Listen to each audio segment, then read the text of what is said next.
It was one of the most popular television series at the time, one of the most popular merchandise licenses at the time, and yet panned by critics for being the dumbest, most brainless, idiotic, formulaic, nonsense, garbage television show of all time. Hi, I'm Dan Larson, and this is the history of the Dukes of Hazzard.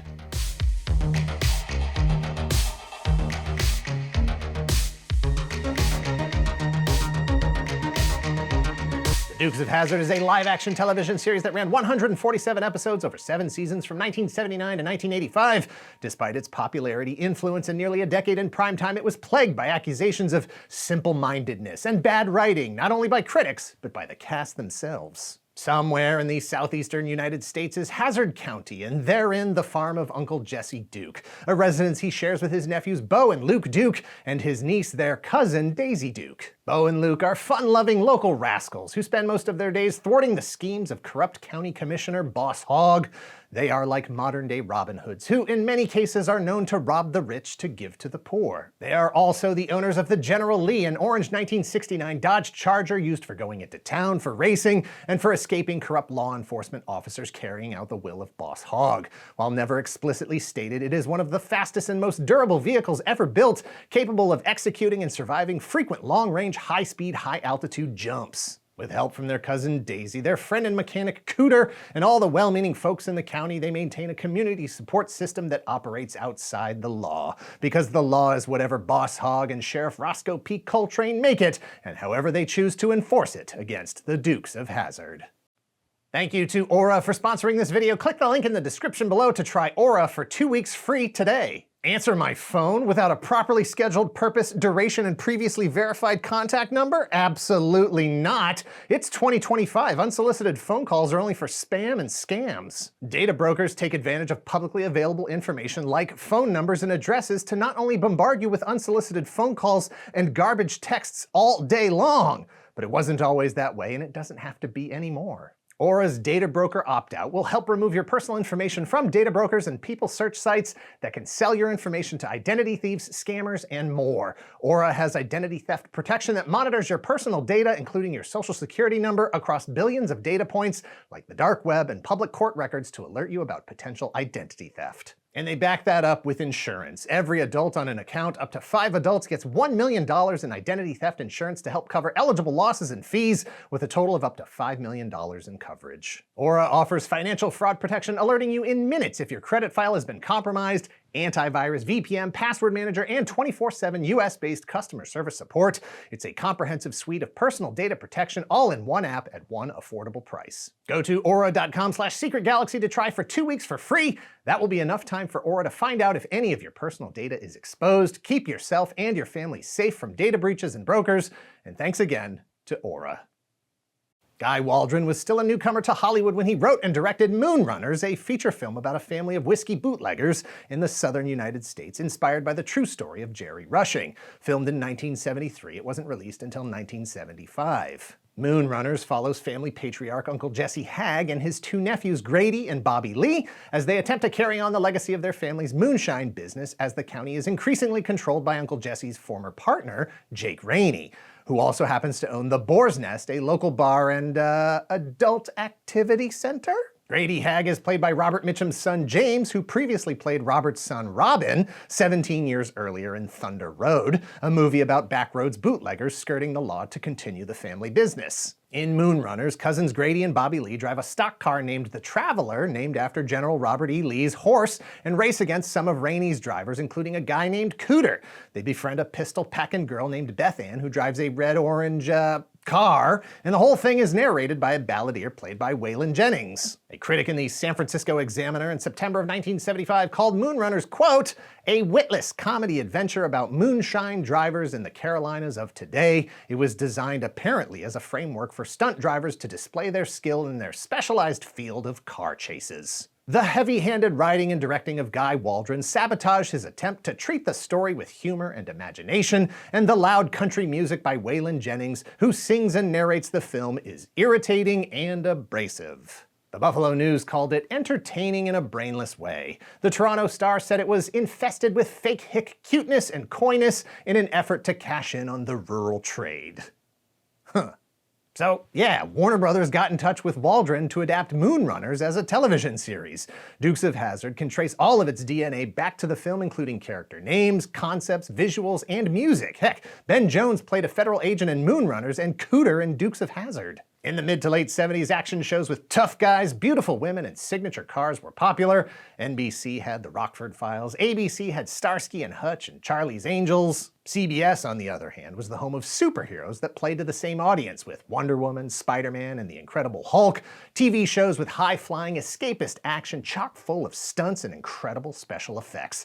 Comic book and cartoon characters come to life. All of these shows shared a narrative conceit that government and law enforcement, as constituted, weren't capable of protecting the innocent, and in many cases, were corrupt beyond redemption. The only solution was for individuals to take the law into their own hands. Noble heroes fighting for truth, justice, and a better tomorrow, looking good and driving fast while doing it. The Dukes of Hazzard production began in late 1978. The first 5 episodes were shot in Georgia, a state actually located in the southeastern US, before relocating to California to streamline production and vehicle maintenance. The Duke boys were played by a handful of names new to Hollywood and another handful that were fully established. Bo Duke was played by 18-year-old New Yorker John Schneider, who lied or acted his way into an audition for the part.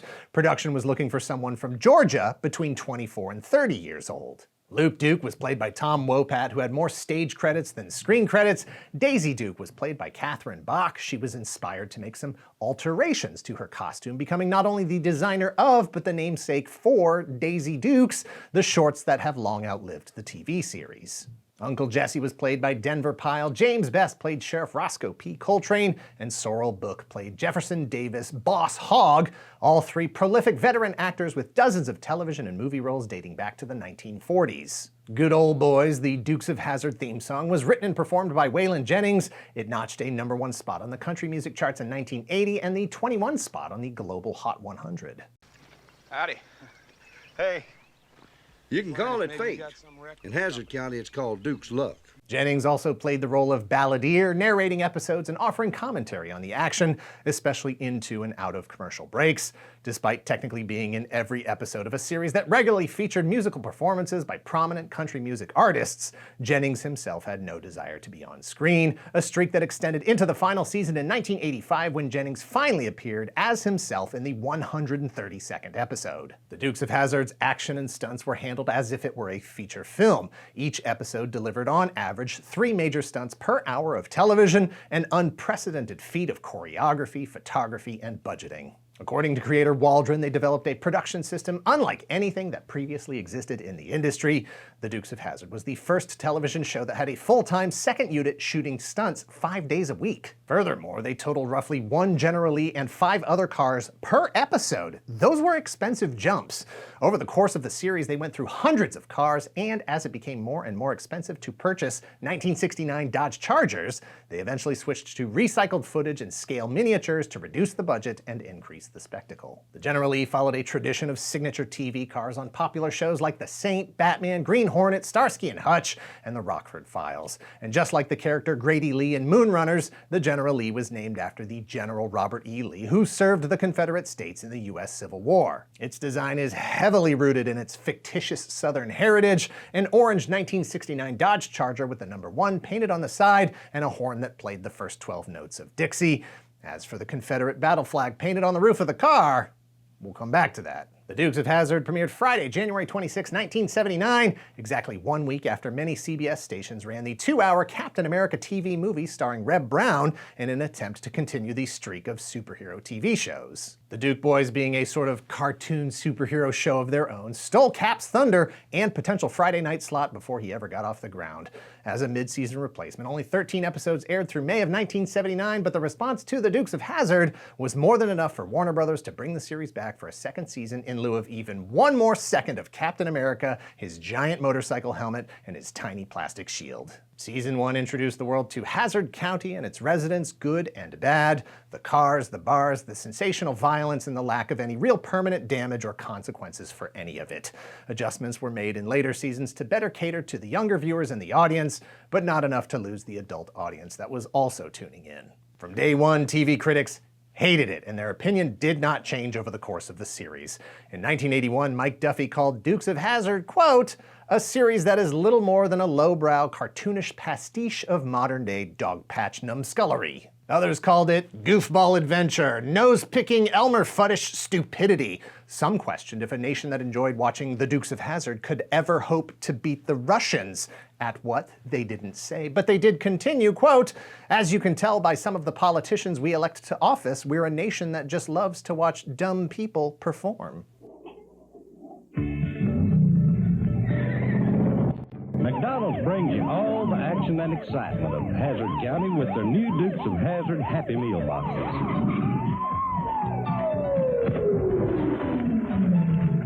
There's a new car every week, and each comes with an authentic set of decals. You can collect all 5 cars and create your own Hazzard County with the Dukes of Hazzard Happy Meal at McDonald's.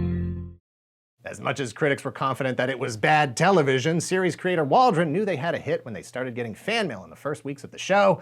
As he told the story, every letter they got said the same thing, and it was the exact opposite of what the critics were saying. The data didn't lie. Sure, kids loved it, but adults did too. Of the 40 million people watching, roughly 12 million were between the ages of 2 and 18. 40% of the women and 50% of the rest of the audience were over 50 years old. At Duke, love continued through 4 seasons, at which point stars John Schneider, Tom Wopat, and James Best threatened to quit the show due to their belief that they were being underpaid royalties for licensed merchandise, and also because the writing was terrible. Like him or not, the Dukes of Hazzard were the hottest licensing property in the US by 1982. The Licensing Corporation of America estimated that Dukes of Hazzard was worth $200 million in retail sales. 65 licensees produced 224 different products, everything from toys to bedding, party supplies, clothing, glassware, and more. Schneider and Wopat filed a lawsuit against Warner Brothers Television, accusing them of bookkeeping shenanigans to lower rates and hide revenues. Best was able to renegotiate his contract, but was one of several voices who complained that they were tired of doing the same episode over and over again. They all have different parents. Yeah, no, that's what so it's Bo's, Luke's, Daisy's, Scott Coy's, and Vance's. That's true. That's true. That was one hell of an accident. It was a bus. Where were they All going? the same accident? Yeah. They were in 5 separate cars. Different accidents? 5 separate cars. What a mess. Warner Brothers delayed shooting to give the parties more time to work through their issues, but ultimately resumed production without Schneider and Wopat. Bo and Luke Duke were written out of the show to pursue their dream of racing the NASCAR circuit, while their other cousins, Coy and Vance, came to town to replace them. Coy was played by Byron Cherry, Vance by Christopher Mayer. Like a sitcom where they try to replace a dead pet with one that looks just like it, Dukes of Hazzard producers tried to carry on with 2 new clone Duke boys as if nothing had ever happened. Many scripts being shot with Bo and Luke crossed off and Coy and Vance written in. Intended to be a 10-episode temporary move to buy more time for negotiations with Wopat and Schneider, the Coy and Vance run stretched out to 19 episodes. Far too long for the audience, who abandoned the show in droves. The ratings plummeted, and Warner's had no choice but to capitulate to at least some of Schneider and Wopat's demands. Coy and Vance were written back off the show and never seen in Hazzard County again. Bo and Luke were back before the end of season 5, cursed with the burden of damage control and facing new primetime competition. As the Dukes of Hazzard slipped in the ratings, NBC attempted to capture the car show market with Knight Rider. They tactfully went in the exact opposite direction with a series centered around the most high-tech, futuristic vehicle science fiction could imagine. While the 2 shows weren't scheduled opposite each other, they were conceptually polar opposites and battled for the title of Best Televised Stunt Show Spectacular. Knight Rider fired the first direct shots with a marketing campaign ahead of its premiere to emphasize how outdated the generally was compared to KITT. KITT or no KITT, the Dukes' ratings never got back to where they were before the contract dispute. Whatever magic there had been was at least partially tarnished. Dukes of Hazzard aired its last episode in February of 1985. The vast licensing empire of Dukes of Hazzard included toys from several companies, action figures from Mego in 2 different scales, and 1/18th versions of the General Lee, Daisy's Jeep, and Boss Hogg's Caddy. Ertl produced die-cast cars and model kits, Ideal made slot racers, Warner Brothers themselves produced big wheels, role-play items, and more. Knickerbocker Toys made racing sets, wind-up toys, and various playsets. Unfortunately, Knickerbocker Toys were owned by Warner Brothers. When ratings for the series took a dive during Schneider and Wopat's absence, Dukes of Hazzard's toy sales dropped off as well. And for Knickerbocker, that meant the vast majority of their inventory. Warner Brothers opted to sell off several of Knickerbocker's licenses like Raggedy Ann, Sesame Street, Snoopy, and Walt Disney to Hasbro, and closed Knickerbocker for good, laying off hundreds of employees. Schneider and Wopat's attempt to increase their licensing royalties resulted in the loss of royalties and jobs for everyone. During the height of its popularity, Warner's attempted to spin off multiple shows from the Dukes of Hazzard. Jude Emery was a Texas Ranger who made his way through Hazzard County during the second season as a pilot for a potential series. Just a few episodes later, Mason Dixon's Girls arrived as a Dukes of Hazzard copycat, cool car and all, but with 2 female leads. The only one that actually worked to some degree was Enos, starring Sonny Schroyer in the role he played on Dukes of Hazzard, relocated to the Los Angeles Police Department. It was canceled after running a single season of 18 episodes in 1981. And while technically not a spin-off, Hanna-Barbera produced an animated series called The Dukes in 1983, 2 seasons of 20 episodes which technically began with Coy and Vance. Season 2 featured the return of Bo and Luke, just like the live-action series. Surviving members of the original cast returned in 1997 in a 2-hour made-for-TV movie called The Dukes of Hazzard Reunion. 3 years later, they did it again in The Dukes of Hazzard, Hazzard in Hollywood. In 2005, the Dukes got a feature film reboot with The Dukes of Hazzard, starring Seann William Scott as Bo Duke, Johnny Knoxville as Luke Duke, and Jessica Simpson as Daisy Duke. Willie Nelson stepped in as Uncle Jesse and Burt Reynolds as Boss Hogg. The very general concept of the film is the same, albeit set in 2005. Hurry up! You're late for your clan meeting, asshole! Clan meeting? You will not believe this, but it was panned by critics for crude humor and sensationalistic violence and stunts. It made over $100 million against a budget of roughly $50 million, and while that wasn't good enough to get a sequel, it was good enough for a direct-to-video prequel in 2007 called Dukes of Hazzard: The Beginning. In 2015, a white supremacist shot and killed 9 people and injured another after walking into a black church in Charleston, South Carolina, and opening fire. The shooter was convicted of federal hate crimes and murder. He pleaded guilty and was sentenced to life in prison without the possibility of parole. On his website, authorities found a plethora of symbols and images that were commonly associated with white supremacist ideology, and among them, the Confederate battle flag. The racially motivated murders ignited a national debate about the appropriateness of displaying that flag on everything from state houses to toy cars from beloved television series. TV Land stopped airing reruns of Dukes of Hazzard, Warner Brothers pulled the merchandise license and stopped making anything with the General Lee on it. While the flag had been a relatively benign decoration for generations, the racially motivated murders recharged its power as a symbol of white supremacy. Look, the meaning of symbols and their power can change over time. The Confederate battle flag was a symbol of unity, of rebellion for the Confederate States of America during the Civil War. To the Union, it was a flag of treason against the United States. In the generations after the Civil War, it came to represent Southern pride. Win or lose, it was a kind of pride founded in rebellion against the overreach of the federal government. To many, it meant independence, freedom, rugged individualism, and self-determination. To others, it just meant losers. And for many others, it lost its original meaning completely and was just an emoji for being a rebel, against mom and dad, against teachers, against bedtime and speed limits. Like that weird S thing that everyone drew as kids. Many didn't know where it came from or what it meant. It just looked cool. Some of the surviving cast and crew of Dukes of Hazzard defended the symbol, the car, and its association with the show. They insisted that their production wasn't racist and the fictional Hazzard County wasn't either. Despite the entire main cast of the show being white, producers made some effort to create background and minor recurring roles for black actors. Many argued that the flag wasn't used on the General Lee or throughout the series as a symbol of white supremacy or to evoke any ideas about the Civil War and what it was fought over. It was purely about rebel spirit and Southern pride, an underdog fighting against an oppressor, which was, in the case of the Dukes of Hazzard, a government that actually was corrupt. But in 2015, at least, that was not the producers, the actors, or Warner Brothers' decision to make. A CNN poll at the time showed that 57% of Americans saw that flag as more a symbol of Southern pride than a symbol of racism. But the data showed that there was more to the story than that one stat. 72% of black Americans saw it as a symbol of racism, where just 25% of white Americans did. Furthermore, in the South, 75% of whites saw it as a symbol of pride, where 75% of blacks saw it as a symbol of racism. Public institutions began taking down Confederate flags from government buildings. Many Confederate statues and memorials were taken down officially, others forcefully by the public. But what did that mean for the Dukes of Hazzard, a simple-minded, lowbrow, cartoonish goofball adventure with bad writing?